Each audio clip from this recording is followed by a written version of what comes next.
Hello, কাইফা হালুয়া কিছু খালুয়া তোমার বউ কালুয়া।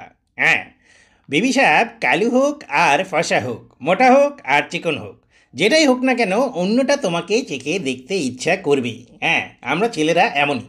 আর তাই তো ঘরের মধ্যে পোলাও মাংস পান্তা ভাত যেটাই থাকুক না কেন, মাঝে মাঝেই বাইরের খাবার চেখে দেখতে ইচ্ছা করে। এই দেখো না, হ্যাঁ, দেশি খাবার খেতে খেতে তো যখন জিব্বার ছাল বাকলা উঠে যায়, তখন কিন্তু মাঝে মাঝে মনে হয় আশপাশের দেশগুলোতে কী রান্না করে। এই যে মাঝে মাঝে চাইনিজ জাপানিজ এগুলো তো খেতে ইচ্ছে করে নাকি।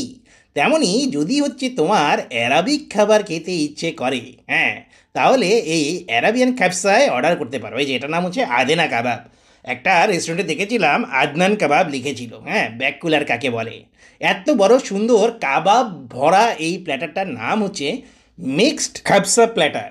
হ্যাঁ, এই খাবসাই বলো আর অন্যান্য কাবাবগুলোই বলো, এই শিল্পে আরবরা এত উন্নত হলো কীভাবে? হ্যাঁ, ওদের তো মরুভূমির দেশ, কাইফা হালুয়ার দেশ, কিছু খালুয়া, কোনো মশলাপাতি কিছুই ওখানে হয় না। যা হয় সব আমাদের এখান থেকে নিয়ে যেয়ে ইদানিং ওরা হচ্ছে খাবারে ফিউশন আনছে। তার আগ পর্যন্ত তো এই মরুভূমির মধ্যে ওরা কোনো রকম একটু কাঠ কয়লা জোগাড় করেই সেখানে মাংস ঝলসে ঝলসে খেত। আর এই জন্যই তো তারা এরকম মাংসাশী প্রাণী হয়ে উঠেছে বদমেজাজ। হবেই না বা কেন? দেখো, ওরা এত মাংস খাওয়ার পরে শরীর ওদের যেরকম কষা হয়ে যায়, এরপরে তো সারাদিন ওরকম কষা ব্যবহারই সবার সাথে করতে থাকবে নাকি। এই জন্যই বলি বেশি করে ভেজ খাও, তাহলে শরীর স্বাস্থ্য সব কিছু নরম থাকবে। আর মুখটাও হচ্ছে গিয়ে সবুজ সবুজ লাগবে, এভারগ্রিন বলতে যা বোঝায়, তাই না?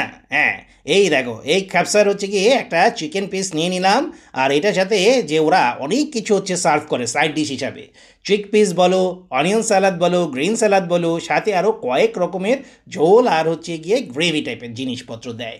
সব কিছু টেস্টগুলো যদিও একটু শুকনা শুকনা, কারণ আগেই বলেছি অথেন্টিক অ্যারাবিক ফুড কিন্তু আমাদের মতো এত তেল মশলা দিয়ে ঝোল করে রান্না করে না। এটা একটু শুকনা শুকনা, শুষ্ক শুষ্ক, রুক্ষ রুক্ষই থাকবে। খেতে কিন্তু খারাপ না। হ্যাঁ, সবসময় তো একই রকম খাবার খেয়েই যাচ্ছ। একটু যদি টেস্টে চেঞ্জ চাও তাহলে এরকম অ্যারাবিক খাবারগুলো খেতে পারো। আমি যে অ্যারাব কান্ট্রিগুলোতে গিয়েছি, সেখানে আমার সবচেয়ে ভালো লেগেছে হচ্ছে গিয়ে ঘুরতে ফিরতে। আর খাবার দাবার প্রথম দিকে খেতেই পারতুম না, তারপরে আস্তে আস্তে এগুলো মুখের মধ্যে সহনীয় হয়ে আসলো। হ্যাঁ, খাবার দাবার যেমনই হোক না কেন, এই অ্যারাব কান্ট্রিগুলোতে কিন্তু বেলি ড্যান্সটা হচ্ছে গিয়ে সবচেয়ে হচ্ছে জনপ্রিয়, এবং সবাই কিন্তু কিছু খেতে পারুক বা না পারুক সেই ড্যান্স দেখতেই কিন্তু সেখানে যায়। তা তুমি তাকিয়ে আছো কেন? বেলি ড্যান্সটা তো জীবনে খেতে পারবে না। এই প্ল্যাটারটা খেয়েই মনটাকে খুশি রাখার চেষ্টা করো। হ্যাঁ, এখান থেকে এই খাবারগুলো অর্ডার করেছি, তোমরাও খেতে পারো চাইলে।